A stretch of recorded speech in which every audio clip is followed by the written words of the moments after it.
भारत की राजनीति में एक ऐतिहासिक बदलाव की शुरुआत तब हुई जब संसद ने महिलाओं को विधायिका में हिस्सा देने का फैसला किया।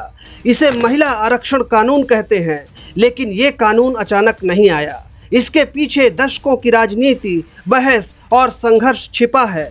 इस रिपोर्ट में समझेंगे कि नारी शक्ति वंदन कानून यानी महिला आरक्षण क्या है, कब आया, इसका इतिहास क्या है और इससे भारत की राजनीति कैसे बदलेगी। दोस्तों नमस्कार। भारत की राजनीति ऐतिहासिक बदलाव की ओर बढ़ रही है। महिला आरक्षण कानून यानी नारी शक्ति वंदन अधिनियम लागू करने की टाइमलाइन तय कर रही है सरकार। इस कानून के तहत लोकसभा और राज्य विधानसभाओं में महिलाओं के लिए 33% सीटें आरक्षित की जाएंगी, यानी हर तीसरी सीट पर महिला उम्मीदवार का अधिकार होगा।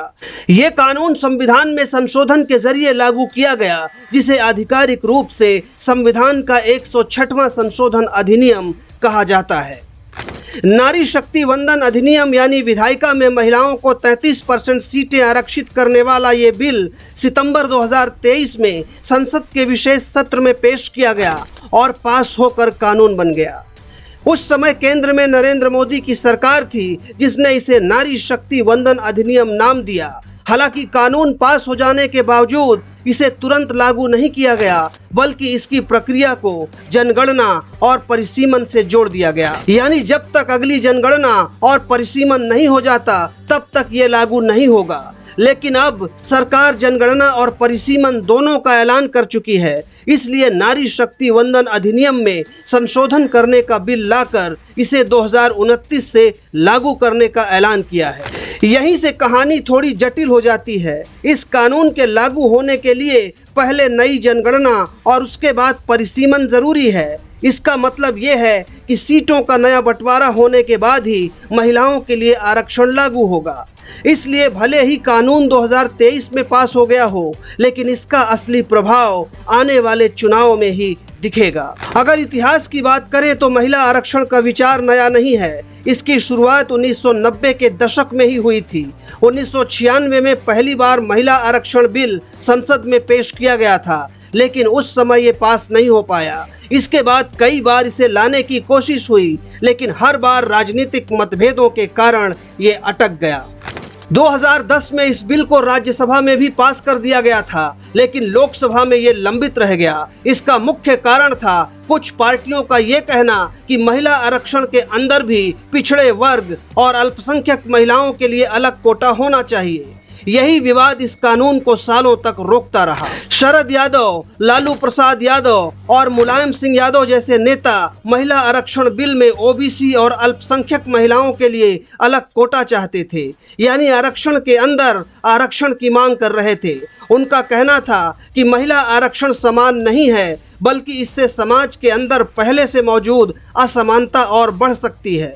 उनका कहना था कि अगर सीधे 33% सीटें महिलाओं के लिए आरक्षित कर दी गईं, तो इसका फायदा ज़्यादातर शहरी, ऊंची जाति और संपन्न वर्ग की महिलाओं को मिलेगा, जबकि पिछड़े वर्ग, दलित और अल्पसंख्यक समुदाय की महिलाएं पीछे रह जाएंगी। यही वजह है कि कई सालों तक ये बिल संसद में अटका रहा। इस बीच भारत में महिलाओं को स्थानीय स्तर पर आरक्षण पहले ही मिल चुका था। पंचायत और नगर निकायों में 33% और कई राज्यों में 50% तक आरक्षण दिया गया। इससे ये साबित हुआ कि महिलाएं नेतृत्व कर सकती हैं और राजनीति में प्रभावी भूमिका निभा सकती हैं।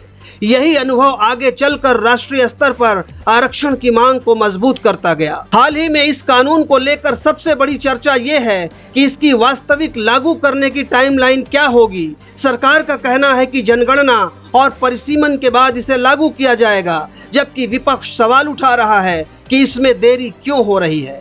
यही वजह है कि ये मुद्दा अभी भी राजनीतिक बहस का केंद्र बना हुआ है। सवाल है कि आखिर इस कानून से भारतीय राजनीति कैसे बदलेगी।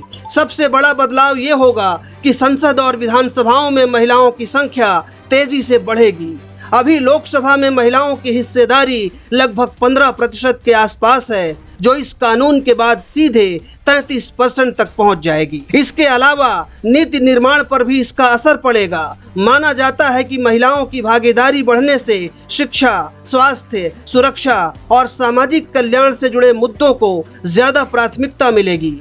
यानी राजनीति का फोकस धीरे धीरे अधिक सामाजिक और समावेशी हो सकता है। हालांकि इस कानून के साथ कुछ चुनौतियां भी हैं, जैसे क्या राजनीतिक पार्टियां महिलाओं को सिर्फ औपचारिक उम्मीदवार बनाएंगी या उन्हें असली शक्ति भी मिलेगी? क्या परिवारवाद बढ़ेगा जहां नेताओं की पत्नियां या रिश्तेदार ही टिकट पाएंगी? ये सवाल अभी भी बने हुए हैं। यानी ये कहा जा सकता है कि महिला आरक्षण कानून भारत की लोकतांत्रिक यात्रा में एक बड़ा कदम है, लेकिन इसका असली असर तभी दिखेगा जब ये जमीन पर लागू होगा और महिलाएं सिर्फ संख्या में नहीं बल्कि प्रभाव में भी राजनीति को बदलेंगी। आने वाले सालों में ये कानून भारत की राजनीति की दिशा और दशा दोनों तय कर सकता है। वीडियो पसंद आए तो शेयर करें, लाइक करें और हमारे चैनल को सब्सक्राइब जरूर कर लें।